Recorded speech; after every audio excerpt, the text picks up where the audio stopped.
Здравствуйте, мои дорогие любимые! Сегодня у нас с вами очередная распаковка, обзор Таро сердца, Лиз Дин, да, 50 путей к божественной любви. Вот такая интересная колода. Давайте посмотрим, что это за колода такая интересная. Кто-нибудь, может быть, уже гадал на ней, кто-то видел, не видел. Пишите, кто ее знает, эту колоду. Давайте скрывать нашу пленочку вместе. Посмотрим, что там внутри. Что же там внутри такое, да? Что же там такое внутри? В этой коробке, да?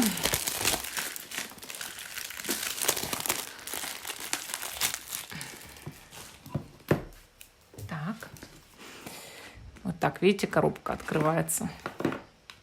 И оттуда все достается. Ага, понятно. Ага, сколько же карт у 50 путей?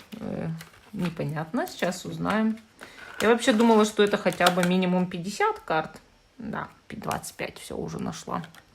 Вот это разочарование, то еще. Конечно, не очень хорошо, я не знала, что так мало карт. Ладно. Так, будем смотреть, что же там за карты такие. Убираем пленочку. Значит, я так понимаю, что 22 старших аркана должны присутствовать, да? Такая у них рубашка у этих карт. И вот, значит, шут, маг, жрица, императрица, император. Похож на этого из 50 оттенков серого. Так, значит, иерофант, влюбленные, колесница, правосудие, отшельник, колесо, сила, повешенный, смерть, умеренность, дьявол, башня, звезда, луна, солнце, суд, мир. Так, и пошли, значит, 3 дополнительных аркана, да?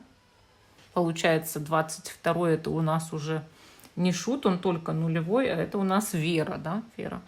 Значит, 23-й это надежда, и 24-й аркан это благотворительность. Вот. Ну, вот так вот интересно получилось. Я даже и не подумала, что там 25 карт всего. Я вот хотела бы, знаете, что посмотреть? В книжку заглянуть.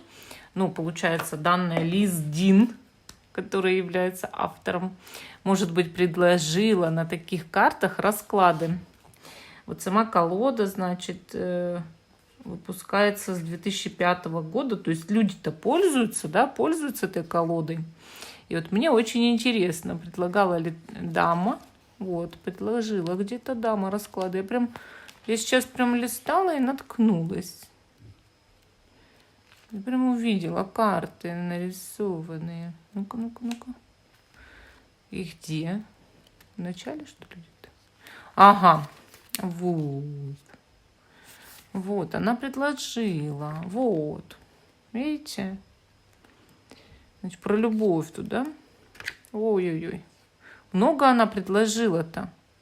Может быть, мы с вами вот на 25 картах какой-то из этих раскладиков, а может вообще все сделаем, да? Сделаем и будем знать, что мы можем гадать на старших арканах. Я терпеть не могу колоды, состоящие только из старших арканов. Я как коллекционер бешусь, да? Бешусь при их виде почему-то.